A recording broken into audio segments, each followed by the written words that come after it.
আসসালামু আলাইকুম প্রিয় ভিউয়ার্স। আমি আজকে রান্না করব ছোট বাটা মাছ দিয়ে আলু। বাটা মাছ ধুয়ে পরিষ্কার করে নিয়েছি। পেঁয়াজ, রসুন, কাঁচামরিচ এই হ্যামাল দস্তার মধ্যে আমি ছেঁচে নিচ্ছি। আর নিয়েছি মরিচের গুঁড়া, হলুদের গুঁড়া, ধনিয়া গুঁড়া, রাঁধুনি গুঁড়া, লবণ মিক্স করে নিলাম। বাটা মাছগুলো লবণ আর হলুদ দিয়ে মাখিয়ে নিয়েছি। এখন আমি ভেজে নিব।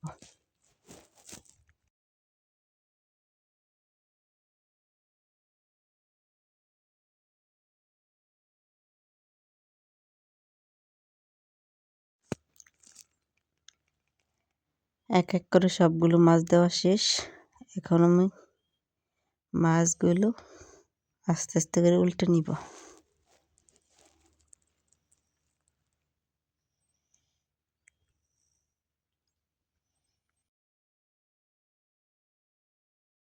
মাছগুলো তুলে নিয়েছি, আবার তেল দিয়ে এখন আমি রান্নায় চলে যাচ্ছি। দিয়ে দেব পেঁয়াজ, রসুন, কাঁচামরিচ থেঁতে করে রাখা।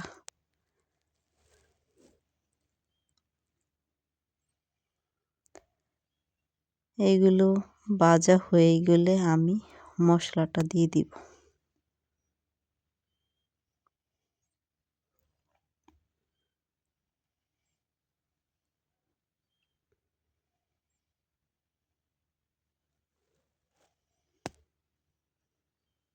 মশলাটা একটু কষিয়ে নেব।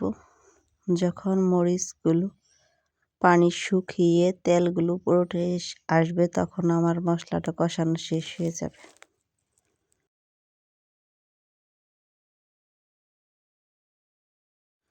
মশলা কষানো শেষ। এ পর্যায়ে আমি আলু দিয়ে দিব। আলুটা আমি আগে সিদ্ধ করে রেখেছিলাম।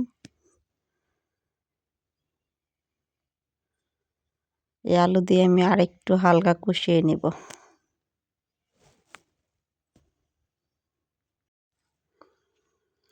আমি আলুটা হালকা একটু পানি দিয়ে কষিয়ে নেব।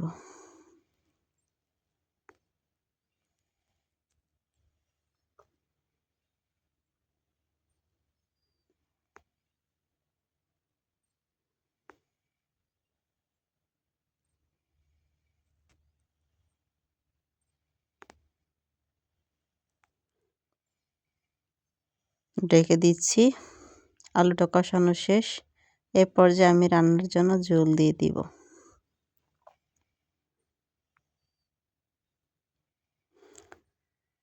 বেশি পানি লাগবে না, যেহেতু সেদ্ধ করা আলু।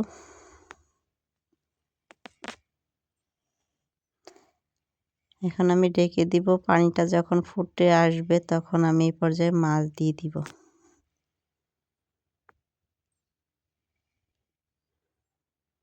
মাছ দিয়ে 2 থেকে 3 মিনিট রান্না করার পরেই আমি ধনেপাতা কুচি দিয়ে দিব।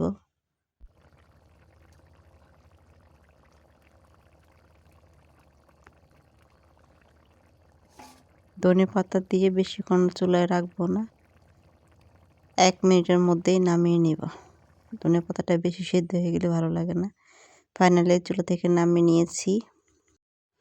বাটা মাছ রান্নাটা কেমন হয়েছে আপনারা কমেন্টে জানাবেন।